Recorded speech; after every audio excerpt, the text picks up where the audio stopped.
नज़ीर, nuclear के नाम के ऊपर शुरू होने वाली ये जंग दुनिया को न्यूक्लियर एस्केलेशन की तरफ लेकर जा रही है और ये सारी दुनिया के लिए और रीजन के लिए खास तौर पर बहुत ज्यादा तबाहकुन साबित हो सकता है। नज़ीर, इस वक्त बड़ी डेवलपमेंट ये है कि इजराइल की जानिब से ईरान में तमाम जो न्यूक्लियर साइट्स हैं उनको इवैक्यूएट करने का ऑर्डर किया गया है और जिसके जवाब के अंदर ईरान ने इजराइल की तमाम न्यूक्लियर साइट्स को इवैक्यूएट करने का ऑर्डर कर दिया है। इसके साथ इजराइल ने ईरान की तमाम ऑयल फैसिलिटीज को इवैक्यूएट करने का ऑर्डर किया है। इसके जवाब के अंदर ईरान ने इजराइल की तमाम ऑयल फील्ड्स और उनकी जो ऑयल स्टोरेजेस हैं और गैस जो यूनिट्स हैं तमाम उन फील्ड से इवैक्यूएशन का ऑर्डर कर दिया है। यानी एस्केलेशन इस सतह के ऊपर जारी है। उन्होंने तमाम न्यूक्लियर इवैक्यूएशन का ऑर्डर दिया है इजराइल ने ईरान के अंदर, जिसके फौरी जवाब के अंदर ईरान ने कहा कि इजराइल भी अपनी तमाम तर न्यूक्लियर फैसिलिटीज जब वो छोड़ दे। यानी कि ईरान ने वाज़ेह कर दिया है कि वो अब इजराइल की जो न्यूक्लियर साइट्स हैं उनको हिट करने जा रहा है। इसके साथ साथ बहुत बड़ी डेवलपमेंट यह है, ईरान के इत्तेहादी मैदान के अंदर उतर गए हैं। 3 बड़े मुल्कों के हवाले से खबर सामने आ रही है। चीन, रूस, इनके हवाले से यह खबर सामने आ रही है कि इन्होंने असलहा देना बाकायदा तौर पर शुरू कर दिया है। इससे पहले तो ये एक एस्टीमेट था और जो डेवलपमेंट चल रही थी, अब खबर ये सामने आ रही है कि चीन और रूस की जानिब से धड़ाधड़ जो जहाज हैं वो ईरानी जो एयरपोर्ट्स हैं उनके पर उतर रहे हैं। खासकर जो चीन के कार्गो प्लेन्स हैं असलहा से लेस, और अब दुनिया जो है वो चीन की टेक्नोलॉजी का मुजाहरा भी मिडिल ईस्ट में देखेगी और पता चल जाएगा कि उधर से इजरायली और अमेरिकन मिसाइल और इधर से चीनी मिसाइल जब जाएंगे तो एक चीनी टेक्नोलॉजी का मुजाहरा भी देखने को मिलेगा। और एक तीसरा मुल्क है जो इस मैदान के अंदर उतरा है और अनएक्सपेक्टेडली, और वो मुल्क जो है वो इस खेल में कहीं नहीं था, वो तो कहीं अंदर ही उलझा हुआ था और उसके शायद अपने लोग भी इतना जल्दी एक्सपेक्ट नहीं कर रहे थे कि इतनी जल्दी ये मुल्क जो है वो भी मैदान के अंदर उतर जाएगा। और अलबत्ता उसकी अहमियत बहुत ज्यादा है, उसकी ताकत बहुत ज्यादा है और उसने करके दिखाया है बहुत सारी जगहों पर, और जहां पर वो आता है फिर पता भी चलता है। वो मुल्क ऐसा है, the only country in the world जिसने इजरायली जंगी गिराए हुए हैं और यानी फाइटर जेट्स के साथ उनके फाइटर जेट्स जो वो गिराए हुए हैं। The only country on the planet, और उस मुल्क का नाम है पाकिस्तान। ईरान का हमसाया मुल्क, इस्लामी मुल्क Pakistan, the only nuclear country.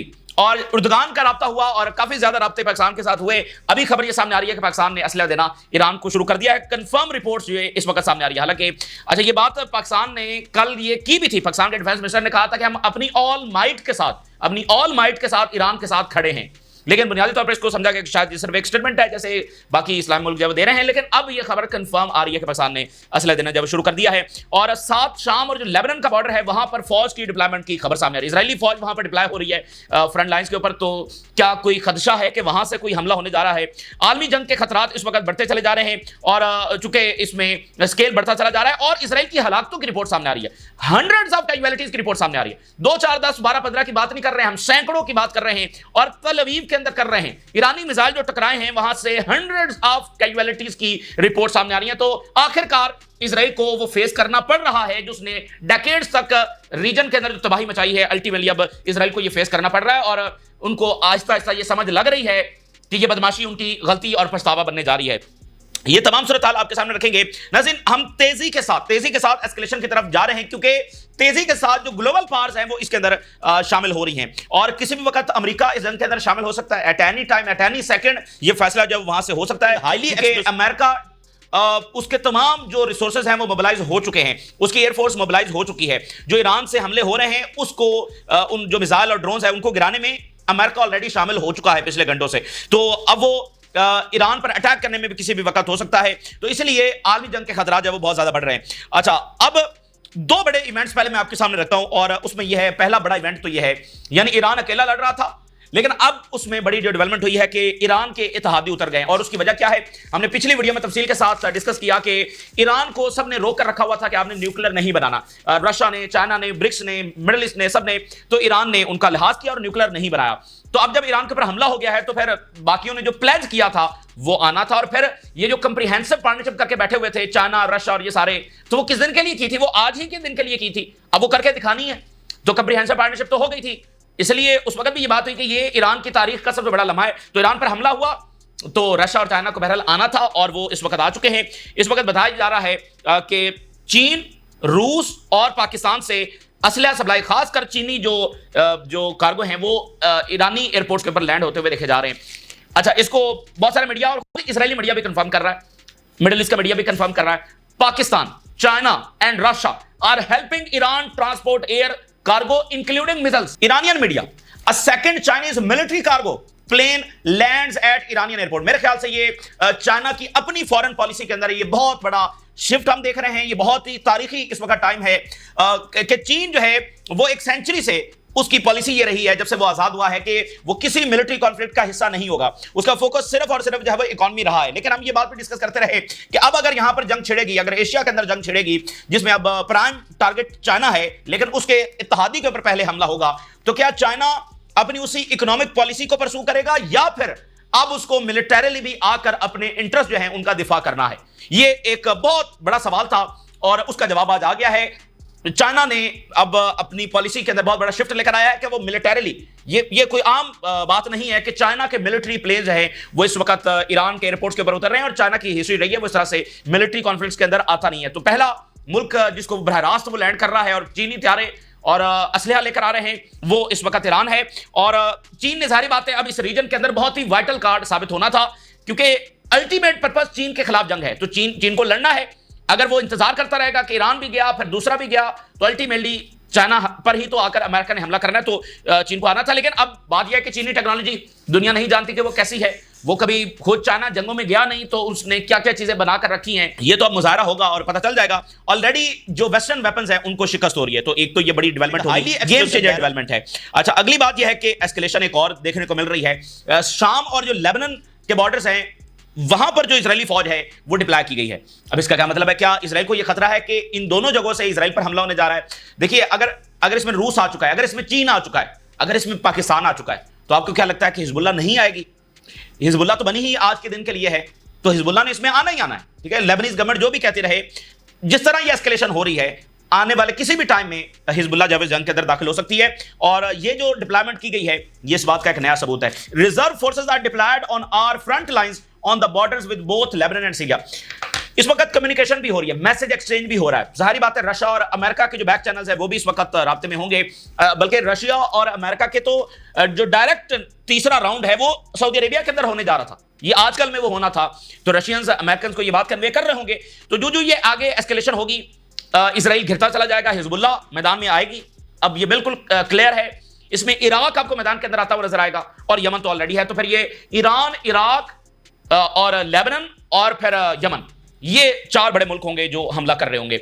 अच्छा, इसी दरमियान ये भी खबर है, आगे चलकर मैं आपके सामने जो ताजा तरीन इस वक्त हमले हो रहे हैं वो भी आपके सामने रखता हूं, लेकिन ये जो बड़ी डेवलपमेंट्स हो रही हैं पहले वो मैं आपके सामने रख दूं। और एनपीटी जो नॉन प्रोलिफरेशन ट्रीटी है उसके हवाले से ये खबर आ रही है कि ईरान निकल सकता है। Iranian law makers call for withdrawal from NPT, non proliferation treaty. 2003 के अंदर नॉर्थ कोरिया एनपीटी से निकल गया और 2006 के अंदर उसने पहला न्यूक्लियर धमाका किया। लेकिन ईरान का तो न्यूक्लियर प्रोग्राम बहुत आगे है और वो विद इन डेज भी शायद इसको कंप्लीट कर सकता है। अभी तक जो ईरान के ऊपर हमले कर रहा है इजराइल, वो न्यूक्लियर प्रोग्राम को अभी डिस्ट्रॉय नहीं कर सका है। तो ये बहुत बड़ा इवेंट होगा, बहुत एक गेम चेंजर इवेंट होगा। देखिए, सारा मामला तो न्यूक्लियर के गिर्द घूम रहा है, तो एनपीटी से निकलने का मतलब यह है कि वो न्यूक्लियर बॉम्ब जो है वो बनाने जा रहे हैं। अच्छा, इसी दरमियान जो पेंटागन है, जो व्हाइट हाउस है, जो ट्रंप इंतजामिया है, उसमें डिवीजन रिपोर्ट हो रही है।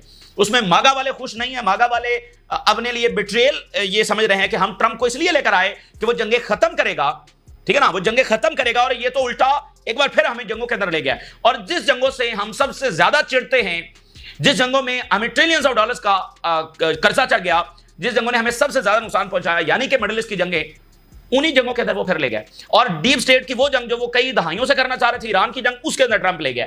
तो वहां पर शदीद डिवीजन भी है, खुद ट्रंप इंतजामिया के अंदर भी और मागा वाले भी। अब जरा देखिए, pentagon split over Israel military add exposes foreign policy rift. ठीक है ना, ये अंदर अब बहुत बड़ा फड्डा पड़ गया है, क्योंकि अमेरिका फर्स्ट की बुनियाद के ऊपर वहां पर जब वो सबको लाया गया है, और इस जंग का एक और बड़ा अहम पहलू होने जा रहा है। ऑलरेडी जो अमेरिकन यूथ है उसमें हम देख रहे हैं कि वो इजराइल को इतना पसंद नहीं कर रहे हैं, इजराइल की असलियत उनके सामने आ रही है। अब इस जंग में तो प्रॉपरली वो देख रहे हैं कि इजराइल अग्रेसर है, और वहां पर वो देख रहे हैं कि हमने जंगों में नहीं जाना है, लेकिन इजरायली लॉबी कैसे जंगों में हमें लेकर जा रही है। तो ये पहली ऐसी जंग होगी, ना इराक वॉर, ना लीबिया, ना शाम, कोई भी ऐसी जंग नहीं, ना अफगानिस्तान। ये पहली ऐसी जंग होगी जिसमें अमेरिकन इस अंदाज में देख रहे होंगे कि इजराइल अमेरिका के साथ किस तरह खिलवाड़ कर रहा है। ये अमेरिकन इस जंग के अंदर देख रहे होंगे। तो ये एक सूरत हाल है। फिर वहां पर जो फड्डा पड़ा हुआ है वो ये है कि अगर आप इसको अलाउ कर रहे हैं और मजीद एस्केलेट कर रहे हैं और किसी भी वक्त आप भी इसमें शामिल हो सकते हैं, तो फिर ये वर्ल्ड वॉर होगी। जनरल डॉगलस मैकग्रेगर जो कि वहां के टॉप जनरल है, फेमस मीडिया पर्सनालिटी भी हैं, और ये मागा वाले हैं, यानी ट्रंप के सपोर्टर हैं लेकिन एंटी वॉर हैं, एंटी इसराइल हैं, एंटी वॉर हैं, फलस्तीन के हक की बात करते हैं, ईरान जंग के खिलाफ बात करते हैं, यानी ईरान जंग नहीं होनी चाहिए, ये इनका मौकफ रहा है। लेकिन ट्रंप को इन्होंने वोट दिया था और सपोर्ट किया था। तो अब इनकी जरा स्टेटमेंट देखिए, war with Iran is likely to walk the United States directly to the world war 3, let's avoid this. देखिए, जो अफगानिस्तान में जंगें लड़ी गई हैं या बाकी, तो वो जंगें सिर्फ उनकी सरजमीन के ऊपर लड़ी गई थी, उसका असर अमेरिकन मेन लैंड के ऊपर नहीं हुआ। लास्ट जो जंग है कौन सी हुई है जो अमेरिकन मेन लैंड के ऊपर हुई है? तो वर्ल्ड वॉर का मतलब क्या होगा? वर्ल्ड वॉर का मतलब यह होगा कि वो अमेरिकन मेन लैंड तक वो जंग फैल जाएगी। तो अमेरिकन बिल्कुल इसके लिए तैयार नहीं है। वो अफगानिस्तान जैसे जंगों के लिए तैयार हो सकते हैं कि ठीक है वहीं पर लड़ी जाएगी, लेकिन ऐसी कोई जंग जो अमेरिकन मेन लैंड तक फैल जाए और उसमें अभी कोई उनके पास उसके रिजल्ट्स आपके कंट्रोल में नहीं होते ना, वर्ल्ड वॉर होगी पता नहीं क्या होगा, तो उसके लिए अमेरिका भी तैयार नहीं है, ना बर्तानिया तैयार है, ना फ्रांस तैयार है। अगर वाकईतन ऐसा रिस्क पैदा हो जाता है तो फिर और ज्यादा वहां पर प्रेशर बढ़ेगा, और इस वक्त भी हम बड़ा प्रेशर वहां पर देख रहे हैं। अच्छा, इसी दरमियान एक बात मैं आपके सामने रखता हूं, फिर आगे बढ़ते हैं। जो ईरान हमले कर रहा है और जो इसराइल हमले कर रहा है और किस तरफ ये मामला जा रहा है, लेकिन ये तमाम चीजें एक दूसरे के साथ कनेक्टेड हैं, चूंकि पूरा ऑर्डर इसमें गिरेगा, पूरा एक नया मिडिल ईस्ट इसमें सामने आना है, जिसमें या तो अमेरिका की हेजेमनी रिस्टोर होनी है या फिर इस ऑक्यूपेशन का मुकम्मल तौर पर खात्मा होना है। तो रीजन किस तरफ जा रहा है? अभी खबर ये सामने आ रही है वॉशिंगटन से कि वॉशिंगटन ट्रंप इंतजामिया ये कंसीडर कर रही है कि वो इजिप्ट के ऊपर ट्रैवल बैन लगा दे। This is huge, this is huge. Egypt जो है वो अमेरिका का एक बड़ा इत्तेहादी है, तो इजिप्ट के ऊपर ट्रैवल बैन लगाने का क्या मतलब है? इजिप्ट ने अभी चाइना के साथ जंगी मशकें की हैं, ठीक है, तो इसका मतलब तो फिर बहुत दूसरी तरफ जा रहा है ना। ये ट्रंप इंतजामिया अपने लिए इस रीजन में अपने आप को आइसोलेट कर रही है। मैं इजिप्ट के ऊपर वो ट्रैवल बैन लगाने जा रहे हैं, तो उसका नतीजा मजीद क्या निकलेगा, ये एक बड़ी बात होगी। अच्छा, अब जो है वो इजरायली अटैक्स जो हो रहे हैं, और इस वक्त जो है वो इजराइल बॉम्बिंग कर रहा है ईरान के ऊपर। इस वक्त ये बॉम्बिंग जारी है और 2 दिन से हम ये देख रहे हैं कि दिन में इजराइल बॉम्बिंग करता है और रात को जो है वो ईरान बॉम्बिंग करता है, लेकिन इसमें एस्केलेशन हो रही है, यानी हर घंटा एस्केलेशन हो रही है। जो कल इजराइल ने हमले किए थे, आज उससे ज्यादा वो हमले कर रहा है। जो इससे पहला अटैक किया था ईरान ने, कल रात वाला अटैक उससे बड़ा था। तो इस तरह ये एस्केलेशन जो है वो होती चली जा रही है।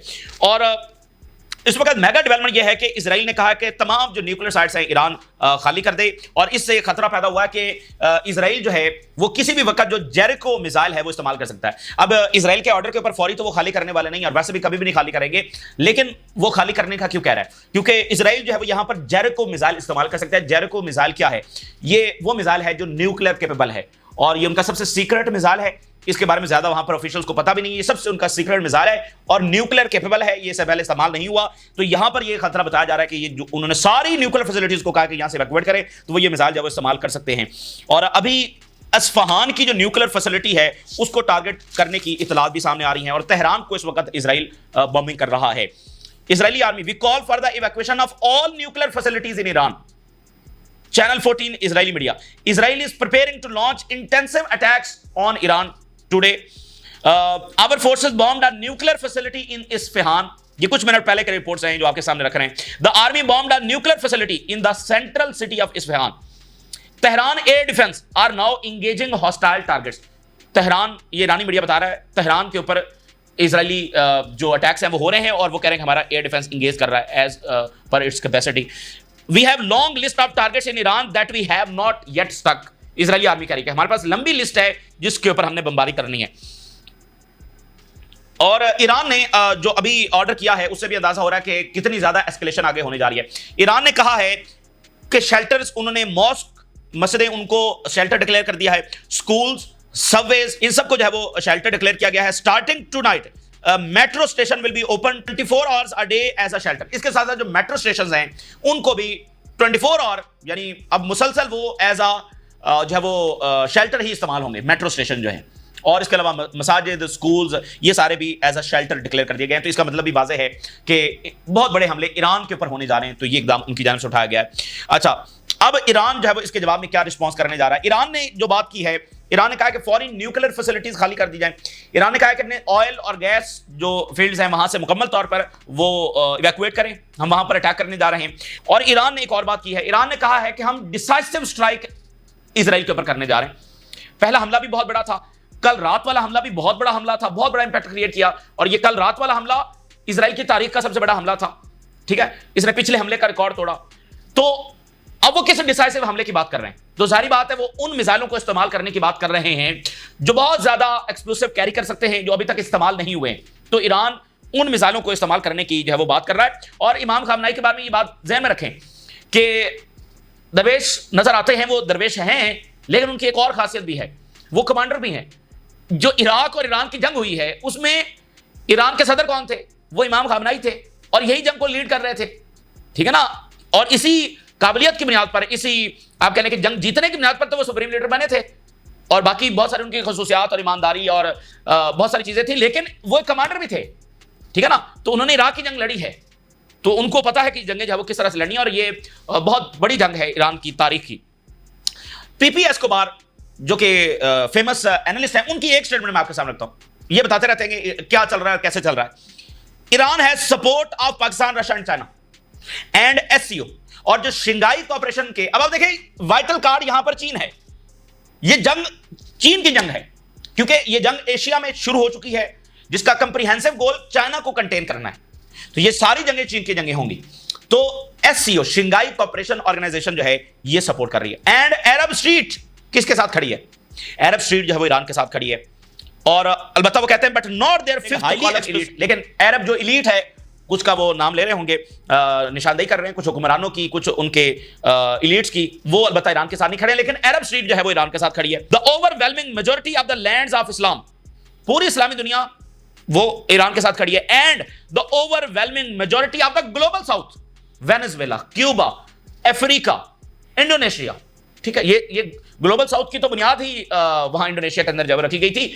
ग्लोबल साउथ, इस्लामी दुनिया, रशिया, चाइना, एससीओ, ये सब ईरान के साथ खड़े हैं। और जेनोसाइडल्स के साथ कौन खड़े हैं? वो एम्पायर खड़ा है, प्लस असॉर्टेड यूरोपियंस, वो उधर हैं और ये इधर। तो ये जितनी बड़ी जंग, देखें ये बात क्लियर थी कि ईरान आइसोलेटेड नहीं है। ये वर्ल्ड वॉर क्यों कहा जा रहा है, और उनके अपने अमेरिका के अपने लोग कह रहे हैं, उसकी वजह यह कि ईरान तनहा नहीं है।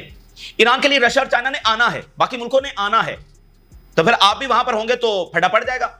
यही तो आलमी जंग है। यूक्रेन की जंग तो ऑलरेडी जारी है, वो तो आपसे हल नहीं हो रही। तो यहां पर आप इतनी बड़ी जंग, और ये खैर जरूरी जंग है जो अमेरिका ने छेड़ी है और ट्रंप ने छेड़ी है। अच्छा, तो अगली जो हम बात कर रहे हैं कि decisive attack, serious Iranian warnings in respond to Israel's warning, Iran revolutionary guards have issued a warning to Israeli residents to leave areas near nuclear and oil facilities, खाली कर दें। We will deliver effective and decisive strikes against Israel. अब ये वो बात कर रहे हैं कि डिसाइसिव स्ट्राइक हम इजराइल के खिलाफ करने जा रहे हैं। दो हमले बहुत बड़े थे, लेकिन ये कौन से डिसाइसिव स्ट्राइक की बात हो रही है, इसको फिर इजरायली मीडिया भी एक और अंदाज में बात कर रहा है। Estimates indicate that the Iranian response would be violent. Israeli media कह रहा है बड़ा वायलेंट रिस्पॉन्स ईरान से आने वाला है। Up till now there is no talk about higher and even heavier warhead missiles like the Khorramshahr family. इस यानी ये जो मिसाइल हैं, ये हैवी वॉरहेड के साथ ये अभी तक इस्तेमाल नहीं हुए, तो क्या आज रात या अगले घंटों में या अभी किसी भी वक्त ईरान ये इस्तेमाल करने जा रहा है। IRGC warns the Israelis to stay away from nuclear and oil facilities, ये एक और मीडिया रिपोर्ट कर रहा है। We are only at the beginning of the event and Iran will escalate its events, Israeli media और Israeli army को quote कर रहा है कि ईरान जो है वो अभी तो सिर्फ आगाज है, ईरान एस्केलेट करने जा रहा है। We have difficult days ahead, Israeli media, IRGC, और इसको लेबनीज मीडिया कोट कर रहा है। We are prepared to deliver a decisive and effective strikes against the fake Israeli entity. इस जंग का इख्तिताम मुकम्मल इजरायली ऑक्यूपेशन पर भी हो सकता है, और ये वो जंग होगी कि वो फलस्तीन को आज़ादी भी दिलवा सकती है, फलस्तीनी रियासत भी बना सकती है, या फिर ये अमेरिका के मुताबिक सारी चीजें चली जाएंगी कि उनकी हेजेमनी जो है रिस्टोर हो जाएगी। लेकिन अभी तक तो ऐसा नहीं लग रहा। The Israeli air force has tripled it's runways for fear of targeting aviation infrastructure. अगली बात सुनिए, यानी ईरान जो है वो हमला करने जा रहा है। इजराइल के अंदर सूरत हाल क्या है? सूरत हाल यह है कि इजरायली एयरफोर्स ने जो रनवेज हैं वो ट्रिपल कर दिए हैं, ताकि एक अटैक हो तो फिर दूसरे से वो फ्लाई कर सके, दूसरा अटैक हो तो तीसरे से कर सके और पीछे से रिपेयर कर सके। तो उनको ये खदशा है कि उनकी जो एयर बेसेस हैं वो ईरान कामयाबी के साथ हिट कर सकता है। और बेन गोरियन एयरपोर्ट जो है मुसलसल बंद है। इजरायली जो बाहर हैं वो बाहर फंसे हुए हैं, जो इजराइल के अंदर फंस गए हैं सेटलर्स वो इधर फंसे हुए, वो बाहर नहीं जा पा रहे, क्योंकि ये हर रोज यहां से निकल रहे थे। तो उधर वाले उधर फंसे हुए हैं, इधर वाले इधर फंसे हुए हैं। Iran causes significant damage on Haifa oil refinery pipelines. अब ये खबर सामने आ रही है, जो ईरान ने अटैक किया है उसने कितना डैमेज पहुंचाया है जो ऑयल गैस इंफ्रास्ट्रक्चर को, तो वो बता रहे हैं कि बहुत ज्यादा नुकसान पहुंचाया है। इजरायली ऑयल रिफाइनरी की ऑफिशियल स्टेटमेंट भी आई है। Pipelines and transmission lines in Haifa damage bye Irani missile attack. Israeli oil refinery confirm कर रही है कि डायरेक्ट हिट हुई है, direct precise strike oil refinery के ऊपर हुई है। तो अब ये ईरान के ऑयल और गैस इंफ्रास्ट्रक्चर को हिट करेंगे, तो इसराइल और हिट करने जा रहा है। और बहुत जल्द मैं आपको बता रहा हूं कि अजरबैजान पर प्रेशर आने वाला है। देखिए, रशिया चाइना आ चुके हैं, एससीओ आ चुका है, टर्की है, तो अजरबैजान अकेला खड़ा रहेगा इसराइल के साथ? कितनी देर तक वो वहां से ऑयल सप्लाई करेगा? फिर वो कह रहे हैं कि वादी अरबा जो है नॉर्थ में, वहां से ड्रोन इन्फिल्ट्रेशन रिपोर्ट हो रही है इजरायली मीडिया के मुताबिक। और फिर एक बड़ा वाकया हुआ है, तल अवीव के अंदर बैत याम का इलाका है, इस बैत याम के अंदर जो हैवीएस्ट ईरानियन मिसाइल हैं वो आकर टकराए हैं और उसके अंदर हंड्रेड्स ऑफ कैजुअलिटीज हुई हैं।